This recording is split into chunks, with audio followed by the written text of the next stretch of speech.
Hey, hello! Hello everyone! Welcome to my channel and welcome to today's video.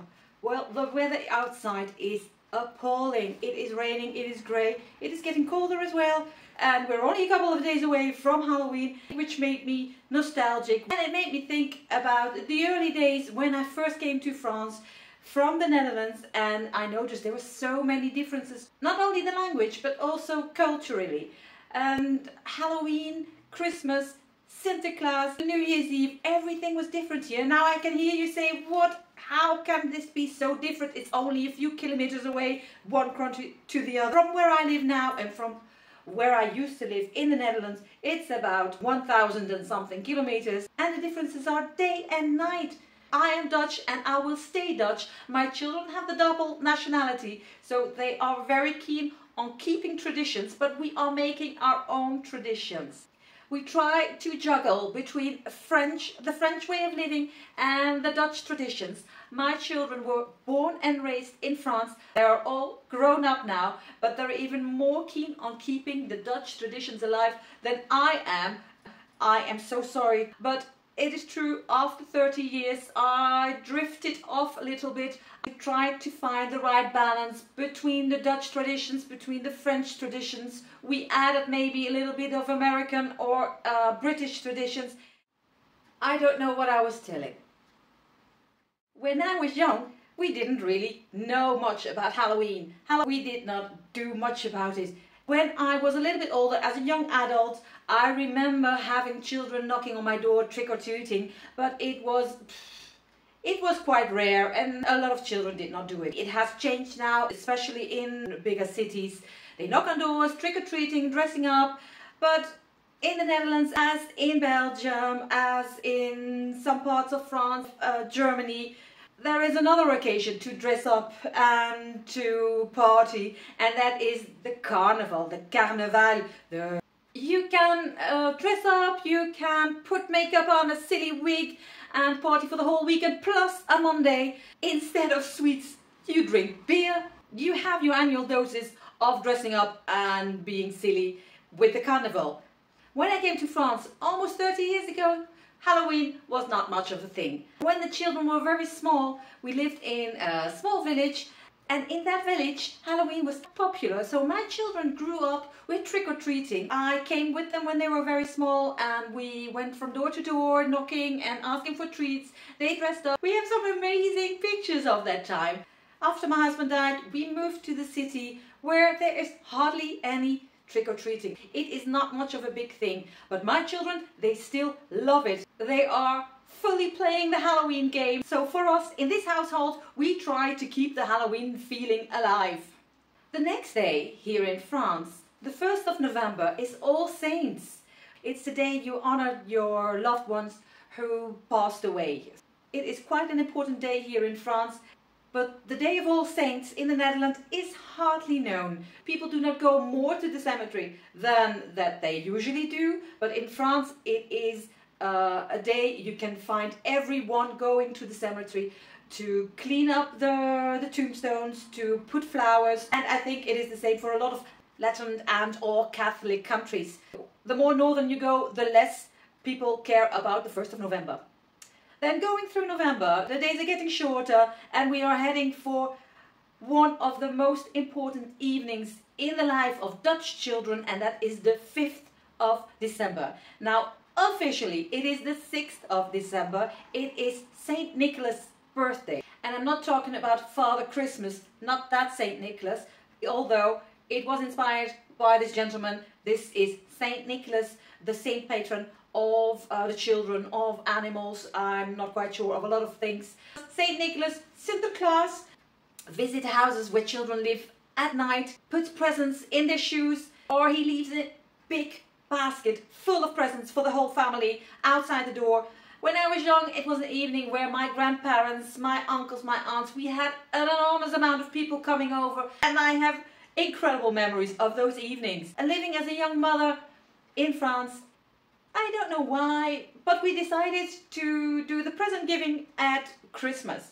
St. Nicholas evening, we still did something. We still had the special St. Nicholas evening treats. We shared a few silly presents, but the big occasion for the children was at Christmas. We made the choice of not doing both Christmas and St. Nicholas. The present giving moment for us, we shifted it to Christmas. St. Nicholas is now something that the children have not grown up with. Having said that, we do have our rituals, our traditions at St. Nicholas evening. Have you ever heard of White Elephant?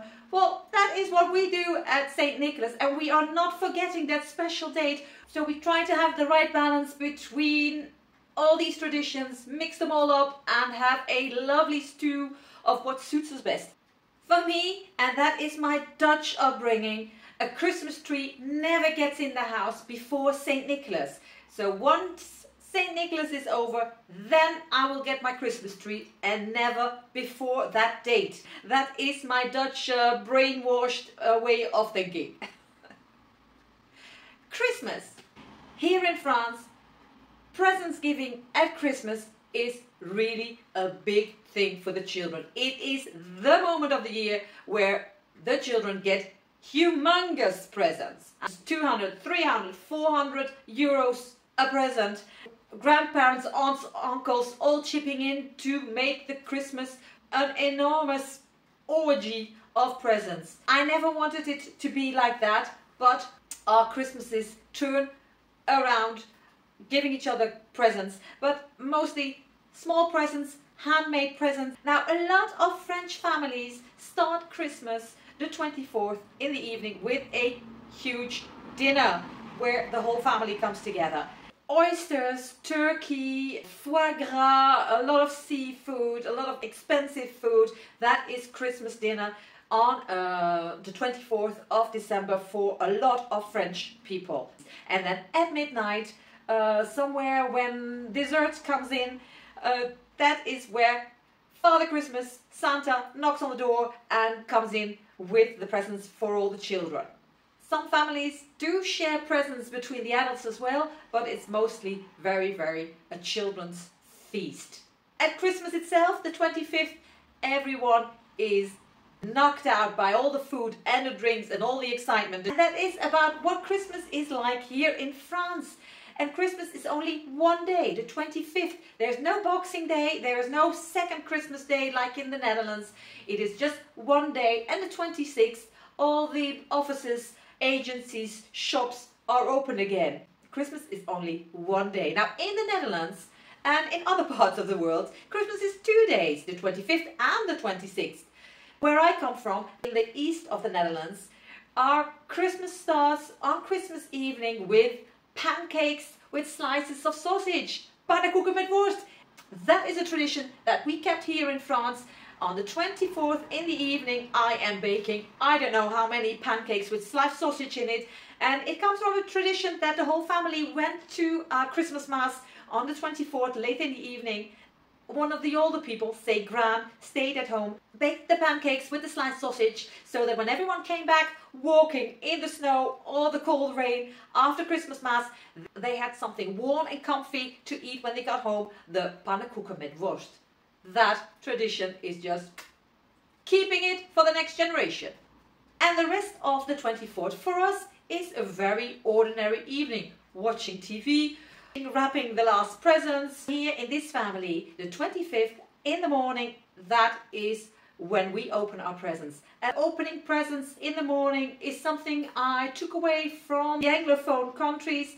Father Christmas comes at night, we are all asleep, and when we wake up in the morning, we find the presents. Our Christmas morning, it is all about giving each other presents, and the more presents, the sillier, the happier we are. When I was a young mother with all my little children, I said at Christmas I am not doing any cooking. I also wanted that Christmas Day was for me as well a day of good fun and being with my family. So it is everything and nothing, and it's also part of our Christmas tradition of not having a Christmas meal. Christmas for us in our family has become a mixture of many traditions of many countries, and I think it's something that we can continue to do for a long time. And then a couple of days later, it is the last day of the year. In the Netherlands, there is this tradition that is, I think, high on the list of each and every Dutchman in the whole world, and that is oliebollen. Oliebollen is like it's like beignet style balls baked in oil. The way I explain it, it does not sound very good, but it is delicious, especially when they come fresh out of the oil and you sprinkle them with sugar. And no, it's just wonderful. I try to do it each year.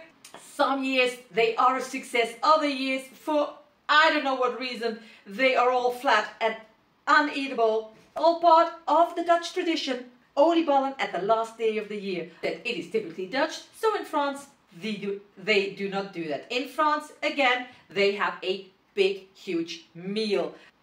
Christmas is a family thing, but New Year's parties are friends things. You do things with your friends, you leave your family at home.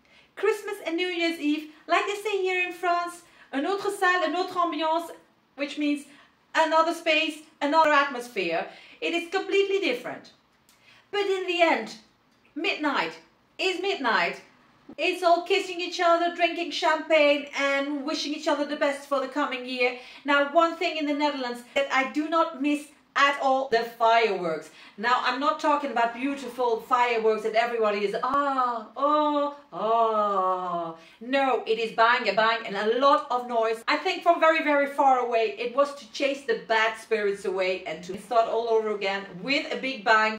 A lot of animals, say cattle, dogs, cats, need to have sedation so that they make it through that night, because the noise is just unbearable in the Netherlands on a New Year's Eve. I am so happy not to be living in the Netherlands on a New Year's Eve. And in the Netherlands, that's it. Done with all the traditions. And we will start again in November and December, but for the moment it is calm. But in France it is not over yet. We still have the 6th of January, Epiphany, the date when the 3 wise men made their way to Bethlehem. I think it's that. Anyway, there is traditional galette eating on that day in France. And of course, when it comes to eating, we are willing to tag along.